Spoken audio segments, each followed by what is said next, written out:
tropical lakes here in southeastern Oklahoma. He absolutely has a heart for our community. He believes together we're more, and that rising tides helps all ships, and he's doubled our employment. When he became chief, we had a little over 4,000 employees, and today the Choctaw Nation has over 12,000 employees here in southeastern Oklahoma. So without further ado, it's my great honor to welcome our chief of our Choctaw Nation, our Miko, Gary Batten.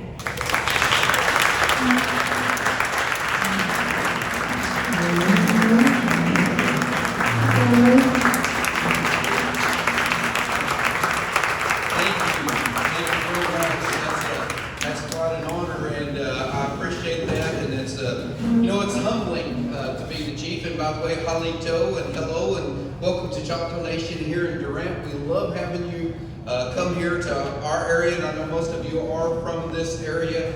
And Tammy, she sits there and she gives me all the credit, but I can tell you, that lady and her team, Joe McDaniel and all of them, they're all about our communities. They're about promoting tourism, about truly, when she said raise the tide, rises all ships. We're truly out there trying to get more people here into southeastern Oklahoma. And I always sound kind of a hypocrite because I'm like, I really don't know if I want those people here, but we love them coming here and bringing their dollars and investing in our area, and it's a part that we need, and we desperately need it, and we love them. But Tammy, Joe, and all your team, Michael, all of y'all, let's give them a big round of applause for all that they do for us.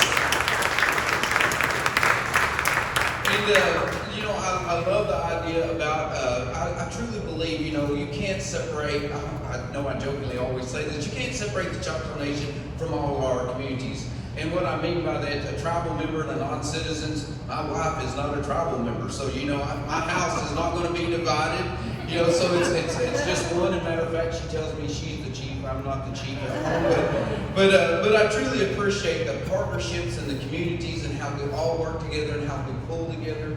That's what's going to make southeastern Oklahoma and the Choctaw Nation great. I mean, and it's by us pulling our resources.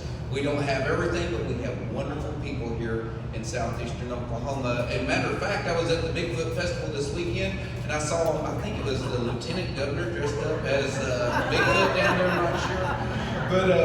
But no, but Tammy mentioned all the things that hopefully we can do, and please let us know if there's other ways that we can help support and promote tourism in your area. Anything that we can do to help your cities, your communities, that's what we're here for. We want to do that to make everybody better. And as I mentioned earlier, tourism is a huge part of the state of Oklahoma. I think people are starting to finally find out that we have a beautiful country in our area, and as I said earlier, we've got wonderful people. So those two things is going to make us a success.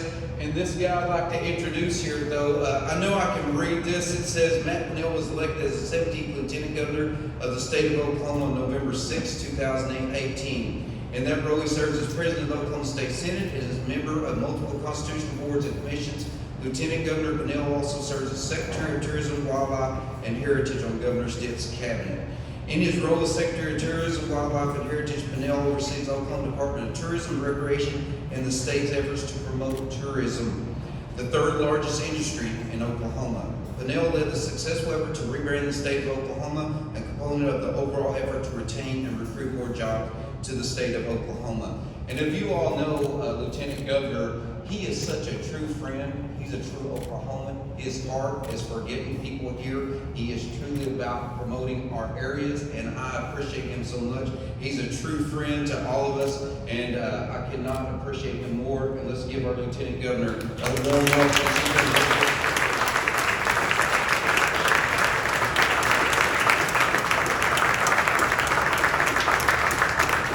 Thank you all so much. Another round of applause for this man right here.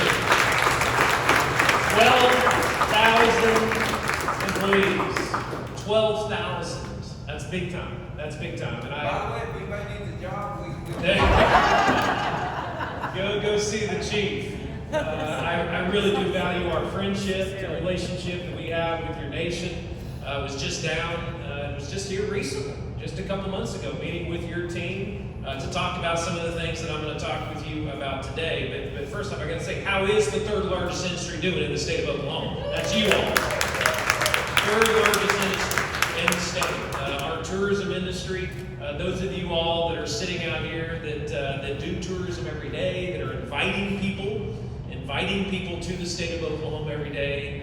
We can't do our job. The nations, our 39 sovereigns in the state of Oklahoma, we're inviting people to the state, but it's you all on a day-to-day basis that are doing the work of getting people to these communities across our 77 counties. And those of you all in southeastern Oklahoma, certainly in southeastern Oklahoma, which is the hottest play, I can tell you, inside the state of Oklahoma today, is southeastern Oklahoma.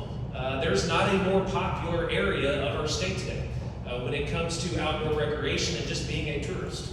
So kudos to you. You're doing something really well. The natural assets that we have here, certainly in southeastern Oklahoma, is a big part of it.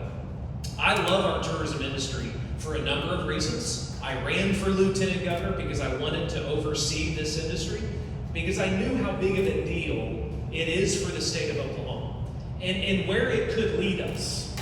And these are points that probably have been echoed here as well. But I tell everybody, whether you like the tourism industry or not, which again, you really have to be a real downer if you don't like our tourism industry. But let's just say you don't, okay? You should, because it's the best tool in our toolbox when it comes to recruitment of people to the state. If we want to grow Oklahoma, if we want to be a top 10 state, if we want to make sure small business owners can hire more people, then you better get people to Oklahoma first for them to see how great of a place this is, right? Because if we don't get people to Oklahoma, then they're going to have the same perceptions that they have of this state, and you know where I'm going with this, that this is the Dust Bowl, that we're flat, that we don't have people here, right? That there's no workforce here. That is the furthest thing from the truth. This is one of the most diverse states in America, in both our landscape and in our people. And we need to be talking about that. That we have 12 different ecosystems inside the state. That you can go to from Beaver's Bend State Park to Little Sahara in one day. You can't do that in Arkansas. You can't do it in the state to the south of us. Forget the name of that state. It's down here, down somewhere in this region. They don't have the diversity in our state parks. They don't have the diversity in our landscapes that we have in Oklahoma. And they don't have the tourism industry that we have. Because I say this often, there is not another state, and I mean this, there is not another state that can match the heritage and the history that we have inside the state of Oklahoma. There's not. From our 39 sovereigns to Route 66 and the Chisholm Trail, our small towns, our big towns, the outdoor recreation that we have, 200 man-made lakes, more shoreline than any other state, but we have it all. And it's time for us to talk about it. And that's really the message that I want to make sure that you know, that we, and I think you know this, that we, our tourism department inside the state of Oklahoma has your back today. And that means investment. That means dollars. It does not just mean going around the state and preaching about how great this industry is. I can do that too, okay? And I will do that. Pretty much every day that I'm your lieutenant governor, I will talk about how important this industry is and how big of an economic boom it is for the state. But it also means investment that we have to make to you in your communities, because you can only do so much. Thankfully, I was actually just looking at a picture, and I should have had it up here, but you do have some counties, Lake McCurtain County, that figured it out early on and put a hotel, motel lodging tax. And guess what? This weekend in Dallas, there's a little game over there. You may have heard of it, right? A whole lot of people, a whole lot more people than even there normally is in Dallas, and they're going to be walking around downtown Dallas, and they're going to be looking at the back of large buildings in downtown Dallas that have huge advertisements on the back of those buildings that have what? Cabins from McCurtain County, Oklahoma. And you may have already, I don't know if you've shown this already, but the firm that helps with this effort showed me, I was so proud. I mean, it says Texas-sized cabins is one of the advertisements, but it's McCurtain County. Beautiful advertising. I mean, they're telling Texans why they should be coming to Oklahoma to drop their sales tax dollars and then go back home. It's a beautiful thing. But it also shows them, again, going back to that toolbox that I talked about, it shows people that Oklahoma is a beautiful place with the best people in the country, and why they should be retiring here, moving their business here, raising their families here for sure, right? We have to do those things. And again, McCurtain County is. But we've got 77 counties in this state. And it's important as your lieutenant governor that I go around to these communities, that we host tourism summits just like this. And again, let's give the OTIA a round of applause, Devin Bailey. Our Travel Association understands this. We've got to do best practice work. But you got to know what's working, what's not working, so that you're not wasting your time trying something that's not going to work. Because there are certainly consistencies that any county can pick up on, whether you're rural or urban. And so we want to do as many of these tourism summits as we possibly can. But I do want to reiterate, what the chief said as well. Our officers, it is always open to you as well, to come to your communities, to talk to your city councils, your chambers, to reinforce what you are already telling them locally, right? That how important it is for a local city or community or county to be investing in tourism industry. I've done a lot of that over the last 3 years, and I'll continue to do more of it, to continue to deliver that message of how important this industry is for us to grow the way that we want to grow. Because here's where we're at. I'm starting to kind of mention this in every speech that I give now, because it's pretty important. We know exactly where we are as a state today, because we just completed something in the state called the census. Do not tell me if you did not fill out that census. Don't tell me that. But we just did a head count, right? It's kind of important. Every 10 years, every single state does a head count. So we know, we have a map that shows it. Which counties grew, which counties didn't grow, how much did we grow as a state, right? And we can look, we can see how we performed in Oklahoma versus other states. Well, here's where we're at. Over the last 10 years, we grew about 200,000 people inside the state of Oklahoma. We grew a lot in Oklahoma City, 23rd largest city in America. Good job, Oklahoma City. Tulsa grew a little bit, and the suburbs around those two cities grew. But we lost population in 2/3 of our counties. We lost about 70,000 people in 2/3 of our counties. We have 77 counties, not just 2 counties. And so I don't believe that is a recipe for a top 10 state if we continue that kind of growth over the next 10 years. We have 3.95 million people inside the state of Oklahoma. We say we have 4 million. That's just politicians rounding up. Okay? We don't have 4 million. We have about 4 million. Okay, we're right there. But we did not grow enough over the last 10 years to get that 6th congressional seat back. We got kids growing up in Oklahoma that don't ever remember when we had 6 congressional seats. We used to. We have 5. But to get to 6, where are we going? Where are we going as a state? Because we can't grow just by 200,000 people over the next 10 years. That's unacceptable to me. That's mediocre growth, in my opinion. We should double that. And we will double that if we put this industry in the center of the strategery, as we say, down at the state capitol.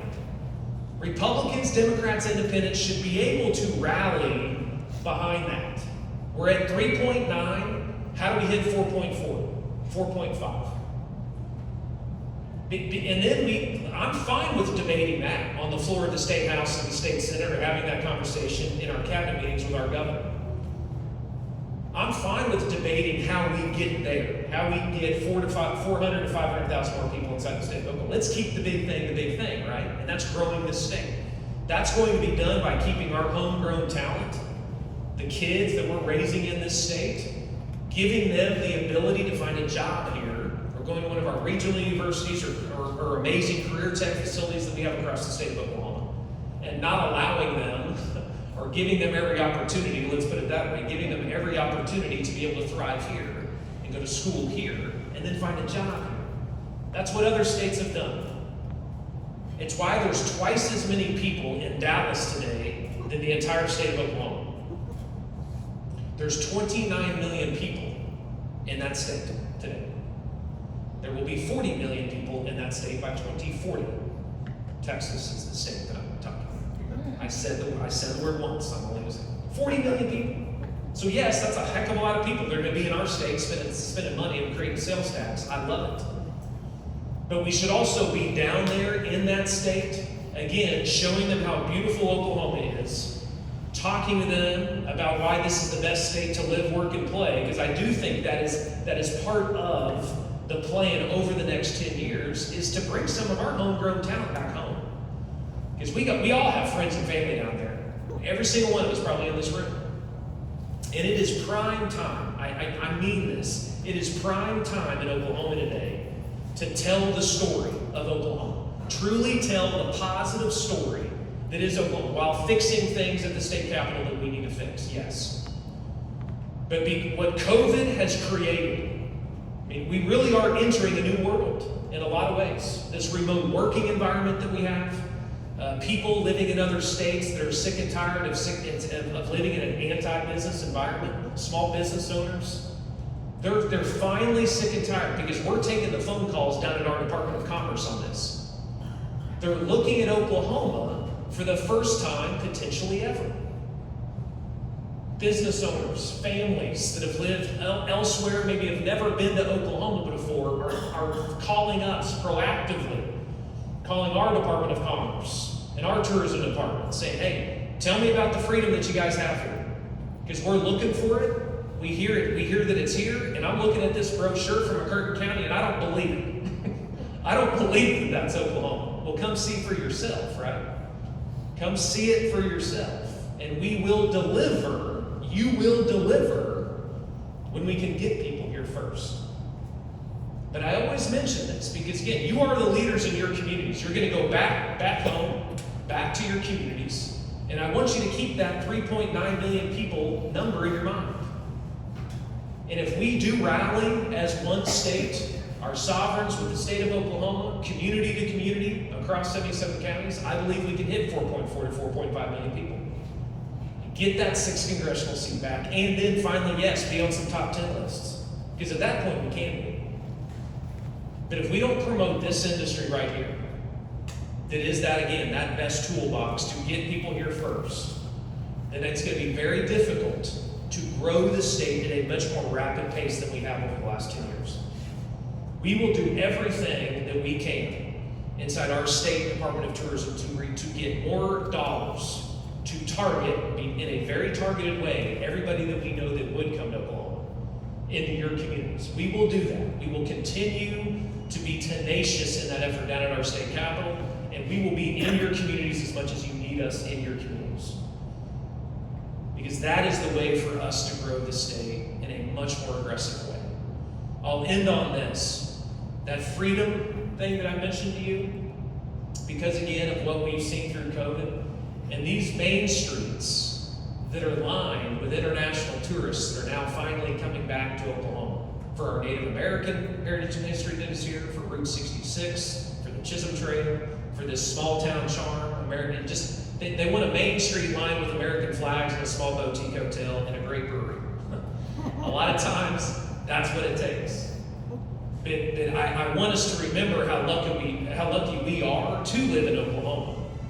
Because there are some states, many states around America today, that don't have this kind of freedom that we do have. And we really need to lean in on that as we enter this kind of new world that we have. Because those international tourists are here to see America. And they believe to see America, you got to see Oklahoma. If you want to see America, you got to see Oklahoma.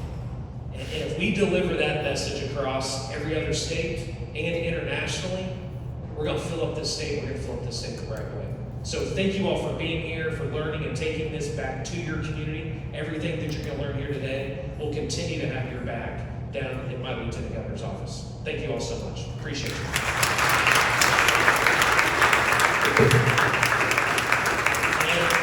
I'm going to open it up for some questions. I will repeat the question because we are on Facebook Live right now on my Lieutenant Governor Facebook page. So let me open it up for a few questions. Don't be shy.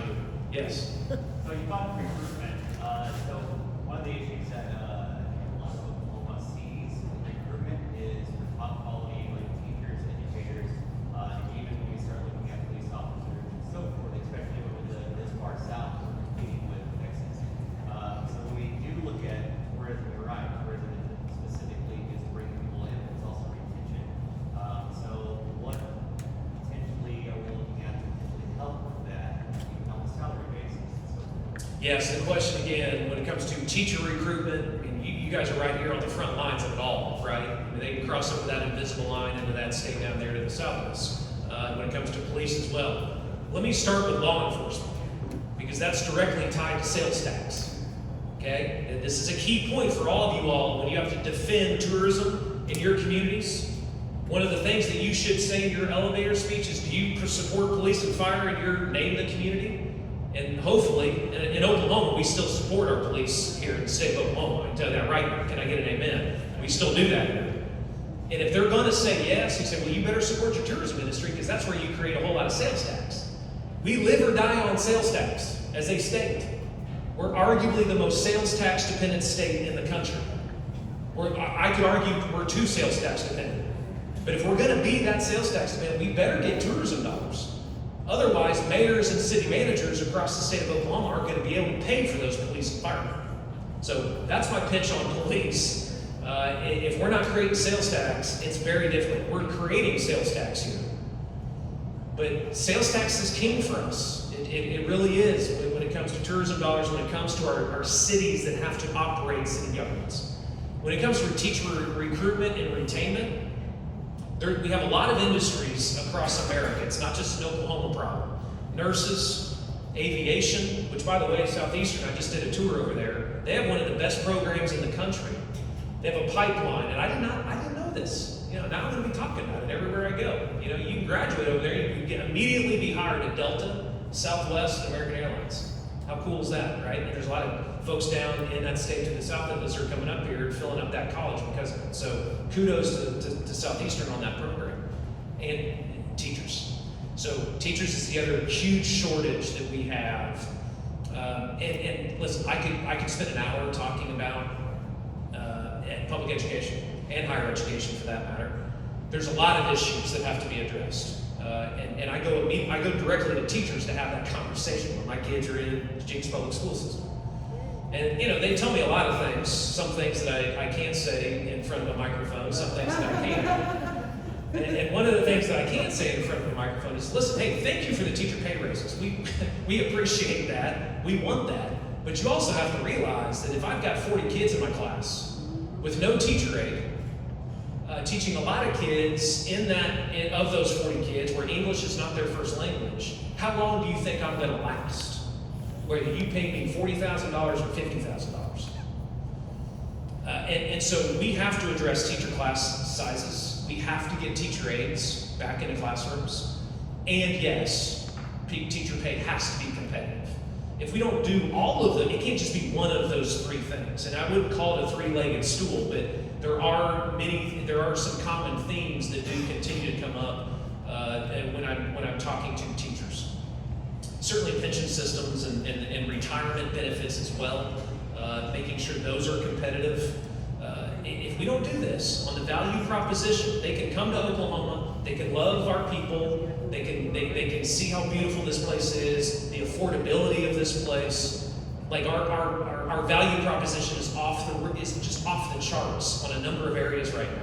But yeah, when it comes to public schools, we have to continue, I believe, into the next few legislative sessions for sure, to try to leapfrog a lot of other states when it comes to public education. We spend a lot of money on public education already. I want to make sure we're spending those dollars wisely as well, while at the same time, yes, addressing teacher pay. But it is absolutely something that we have to continue to be very diligent on and keep a priority at the legislative level. Yes. Yeah. Lieutenant Governor?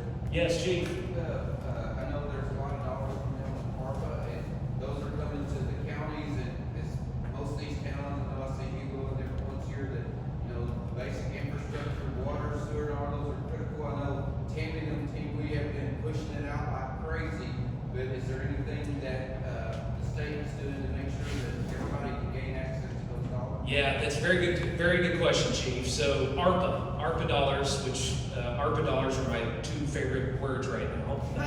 The American Relief Act dollars. So history here, we spent $1.2 billion. The state already spent $1.2 billion in COVID relief dollars. They had to be spent by December 31st of last year. That money was spent in large part on the personal protection equipment that we did not have in the stockpile, on reimbursing, state employees working overtime, all this stuff. I mean, it was true COVID relief dollars, most of it, about 70 to 80%. The difference now is now we're getting another $2 billion with a B, and that is on top of dollars that again our sovereigns are getting as well as cities. So that's $2 billion.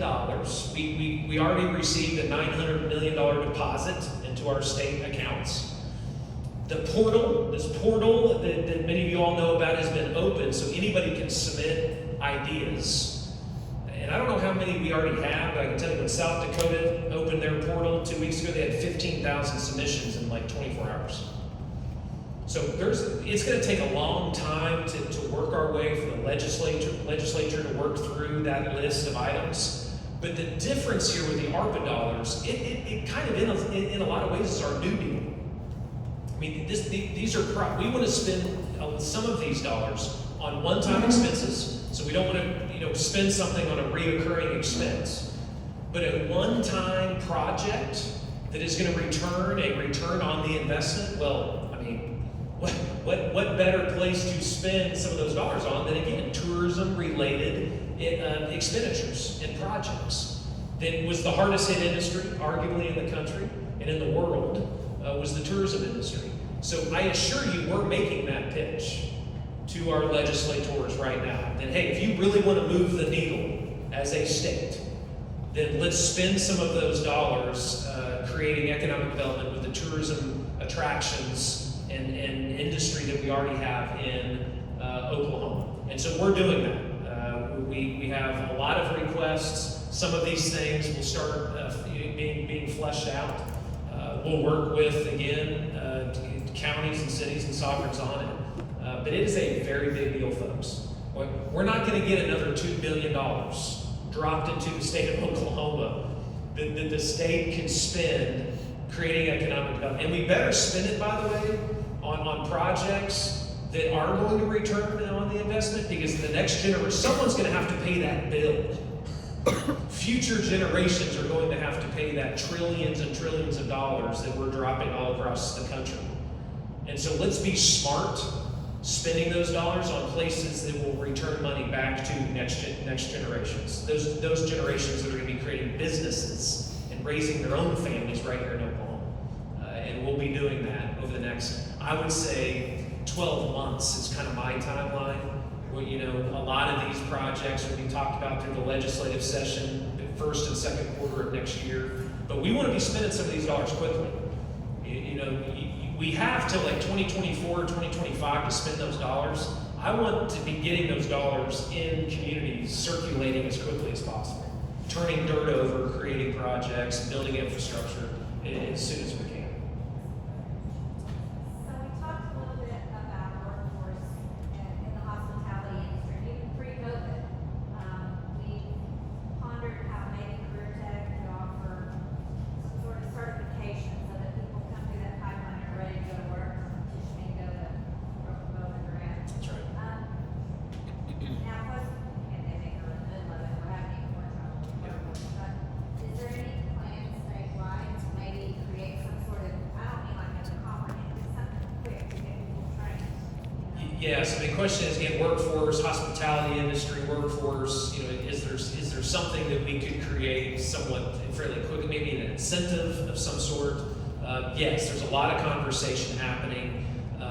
We're also looking, particularly when it comes to Broken Bow, Hochatown area, and there's a lot of similarities between an area like that just exploded so quick and trying to catch up like a Branson had to do, or some of these other cities that are just really on fire in a good way when it comes to tourism. But what's going on in Broken Bow, we have to remember, it's not just the top attraction in Oklahoma, it's one of the top attractions in the country. It was like Broken Bow and the Virgin Islands were like the two top searched, we all posted it during, like, it was spring break of even last year. Virgin Islands and Broken Bow, okay? Like, we're on to something here in southeastern Oklahoma.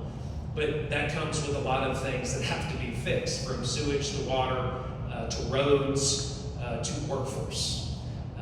We're starting to go into Dallas a lot for spring break, summer, fall break help. It's what Branson does a lot into the Springfield area as well. We need a whole lot more housing. And so thankfully, at least we're having that conversation.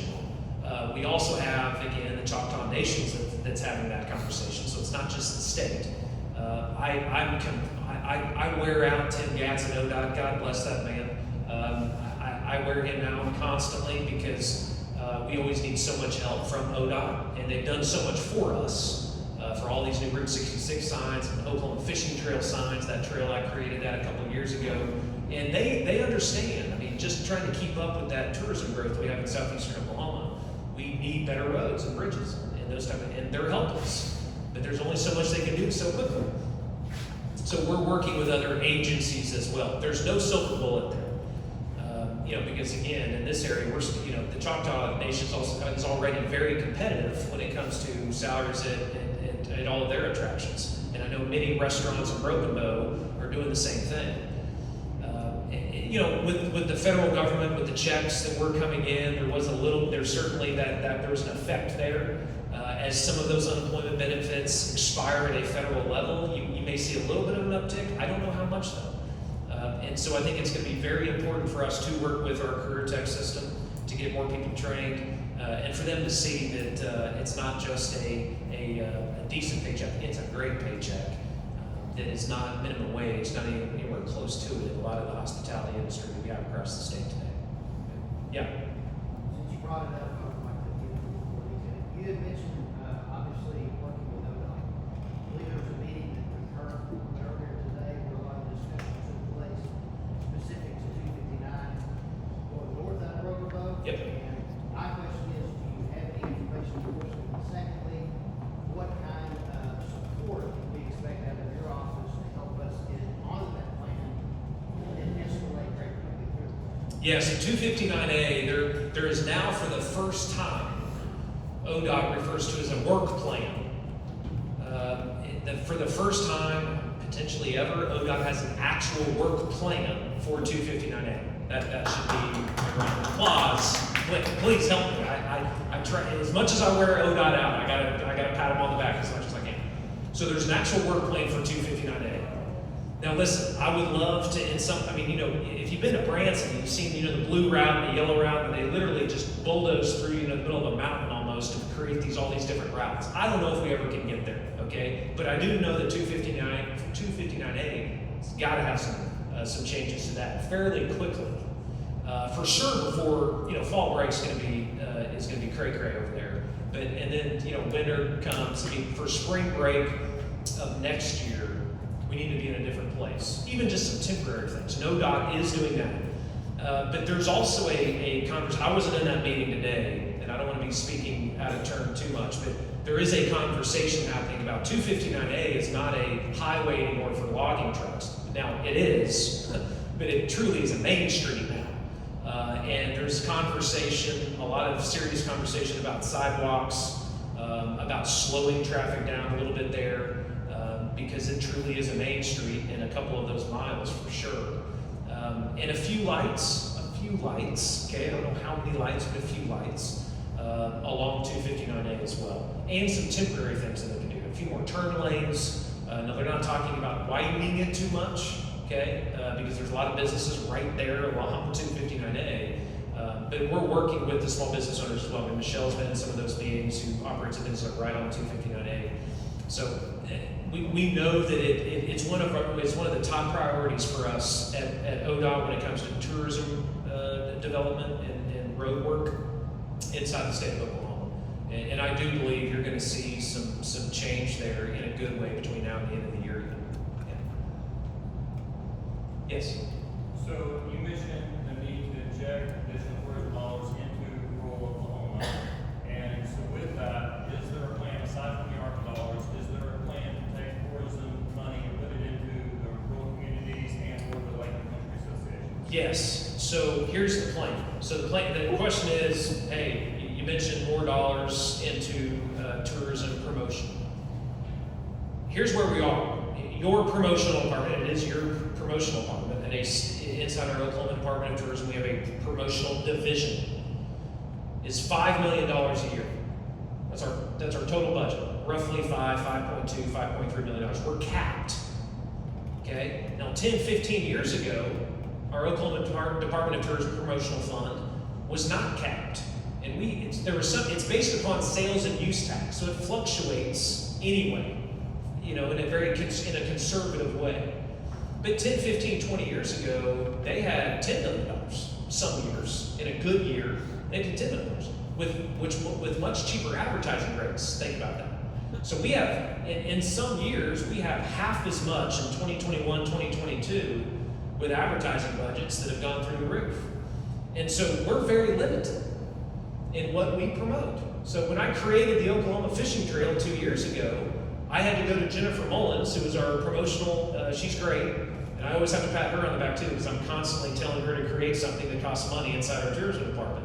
But those things have created a return on the investment. But when I do that, let's say we spend $200,000 promoting fishing in Oklahoma, which by the way has created about $42 million, or that Oklahoma Fishing Trail, in 2 years. Yes. But when we created that, that's $200,000 that Jennifer Mullins is pulling away from something else. So, and I know you know that, but I'm just reinforcing it. And so what we are having a conversation with our legislators about right now is, hey, let's raise the cap. I don't know if I can get it done to remove the cap. Potentially we could, but we put a cap on that when oil and gas revenues inside the state of Oklahoma a number of years ago. When oil and gas wasn't doing well and the state was running out of money, they capped the promotional fund. They were looking for ways to save dollars. I wouldn't have done that, but that's what happened, okay? It wasn't around when that happened. But now is the time. I can go to a legislator and say, hey, listen, for every dollar that myself or a rural tourism agency is spending, they're getting at least $7 back. It's a 7-to-1 or 8-to-1 ROI, just based on, solely upon just spending that dollar. And so the ROI is huge.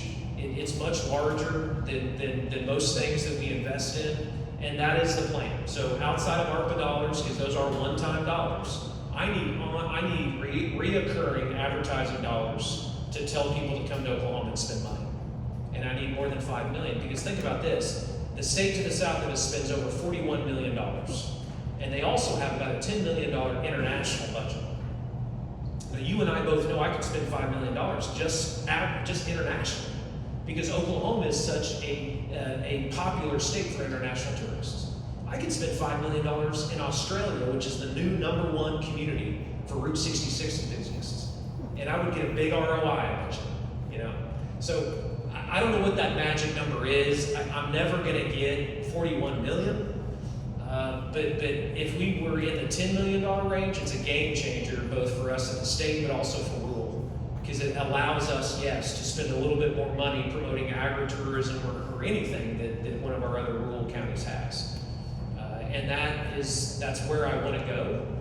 And those are the conversations that I'm having with legislators right now. And it's the conversations I need you having with your legislators before they go back into session in February. Yeah. I greatly appreciate you coming here talking about tourism. I do economic development in Choctaw County. Great.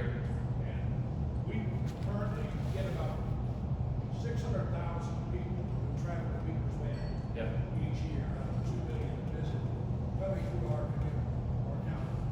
And very much like to sit down and have a talk with you about Hugo Lake State Park. Yep.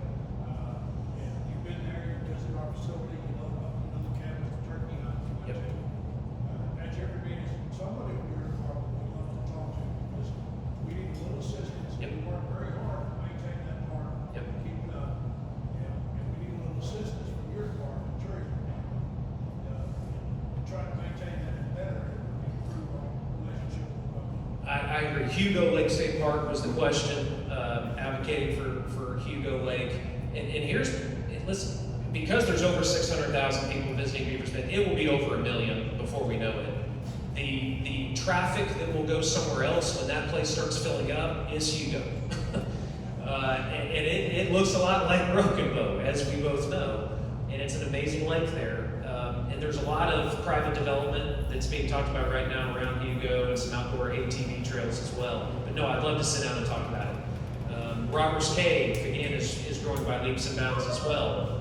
Yes. And again, I could spend a lot of time talking about the investment that we've made into our state parks, but I think it is, again, something that has to be mentioned. We accepted mediocrity. We have inside our state parks. When we had very limited money to invest in state parks. Well, that's what we did, a very limited investment. Basically just keeping them open. But that was about it. And we went to the legislature 2 sessions ago and said, this is unacceptable. This is a recruitment tool for the state, and let's invest. We passed a state park bond, and we've been turning dirt over and fixing our lodges ever since. And yes, Robert's Cave is one of the next ones, and entering into public-private partnerships. And this is a key point, because this is really a vision that the governor and I both have. There's a lot of things that state government does not do well, and that we shouldn't try to do, but that the private sector does do well. One of those is operating restaurants or serving good food. And so we entered a public-private partnership with a company to create restaurant series inside our state parks. The Foggy Bottom restaurants that we put into a lot of our anchor state park lodges. And the revenue's off the charts. I mean, over a 100% increase. Some of them over a 200% increase in revenue. A lot of people go to our state parks for the first time just to go to the restaurant that have never even been to the state park. And they may live 15 minutes away. So we want to do more of that. We want to enter into more public-private partnerships. The new marina that we put at Lake Murray, state isn't good at building marinas, but the private sector is. And so we entered into a public-private partnership and built a new marina at Lake Murray, and Lake Murray needed it. It's now the best marina inside the state of Oklahoma. So we want to do more of it. And I don't think we've had enough conversation about public-private partnerships over the last few decades. That helps fast-track a lot of development inside our state-owned property. And it's something that we can easily do we have 35 state parks and recreation areas. There's a whole lot more that we could be doing at other state parks. And those are some of the next parks that we want to start hitting. Yes? First of all, thank you for calling out Robert's Cave. Secondly, how much revenue does the state of Oklahoma, I'm a newcomer to Oklahoma. Yeah. My husband and I are 2 people you talked about earlier on. We came here for a reason. Great. We're glad to be here. How much revenue does the state of Oklahoma receive from the marijuana industry annually? And how much of that money is earmarked for tourism? Yeah. Specifically in grants, that kind of thing. Yeah, so how much money does the state of Oklahoma currently get on marijuana? You may have heard of this issue in Oklahoma. Has anyone heard about the medical marijuana issue? I get asked everywhere I go. And how much of the money that is raised, that the revenue that we get on marijuana goes to tourism? Well, I can answer that, and that's zero. Now some states, like in Colorado, a portion of their lottery funds go to their state parks. In Arkansas and in Texas, a portion of every sale in a Cabela's or a Bass Pro Shop goes to their tourism department, which I think is a really good idea. And so we're also exploring that, to your question of, hey, how do we come out, I'm totally open to having that conversation as well. But this marijuana, I don't know how much currently the Oklahoma Tax Commission sends out revenue, and I can tell you, it's a pretty big number. We have more dispensaries inside the state of Oklahoma than the entire state of California. More dispensaries in Oklahoma than in California. Saw a lot of them coming into town today. Okay, I drove from Tulsa to Durant today, went through a lot of small towns. There's a lot of small towns. So, and listen, people voted for it. That was not something the legislature did. That was the state constitution voted for, quote unquote, medical marijuana. And we've been trying to put up guardrails ever since. And it's been difficult from an enforcement perspective. Now I can tell you enforcement is coming. We have a new director at Oklahoma Medical Marijuana Authority. And you are going to see more enforcement. You're going to see more people on these grow facilities in rural Oklahoma say, hey, what are you doing here? Are you doing it legally? Because a lot of that has not happened. And it's put a lot of pressure on local law enforcement and sheriffs that already are strapped and do not have the time. And so it was the number one issue at the Oklahoma Cattlemen's Association Convention. It was the number one issue at the Oklahoma Rural Water Association that I spoke to recently. It's a very big issue. Now listen, there's a lot of small business owners across the state that are doing really well on it. And again, it's law. But we've got to make sure that we're doing it the right way. And that, if cattlemen are having a problem, we need to address that. If the Rural Water Association has a problem, we need to address that. so that we can coexist inside the state. Because the only way to, you know, if we say, nope, we made a mistake here, the only way to do it is to go back, to put it back on the ballot. And so it does create a lot of revenue for the state, and it could be a conversation that, yes, we could have in future years, that a percentage of it possibly could go to roads and bridges, or education, or tourism. It could. That's you know, when we pass Class 3 gaming inside the state of Oklahoma, a large portion of those dollars go to education. Over $200 to $250 million a year that we currently get. It's a big reason that it passed back in the day. And so there's no reason we couldn't have that conversation in the future. And it's one that I would be open to. I assure you of that. Yeah. I'm getting the hook here from Deborah. And I will take the hook. Hey, and listen. We're in a brewery, so okay, there may be a few adult beverages here. Let's drink, let's be merry, because we run one of the best industries in the state. I appreciate you all so much, and I look forward to talking to you more in the reception ahead. So thank you all so much. Appreciate you.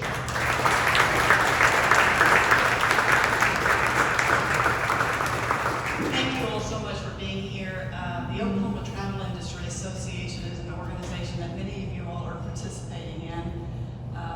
It's a statewide organization that helps you do your job better. We do not market, but we provide education like you had this afternoon, and we advocate for you at the state capitol. So please consider supporting the Oklahoma Travel Industry Association. One of the things we get to do is we get to produce 3 or 4 Lieutenant Governor Travel and Tourism Summits across Oklahoma, primarily in rural communities. So we're very fortunate to get to work with the Lieutenant Governor on these, and he's a delight. He loves Oklahoma, he supports it in every way possible, and certainly we get a lot of support from the tourism department. I wanted to thank our hosts, Lost Street Brewing Company, Mr. Durant, Discover Durant certainly helped coordinate so much on our behalf, and the Choctaw Tourism. So thank you all very much. I will announce that the next 2 Lieutenant Governor's Travel and Tourism Summits will be held later, this Thursday. There'll be a summit in Ponca City. Much like today, we'll have speakers who will talk about marketing in rural tourism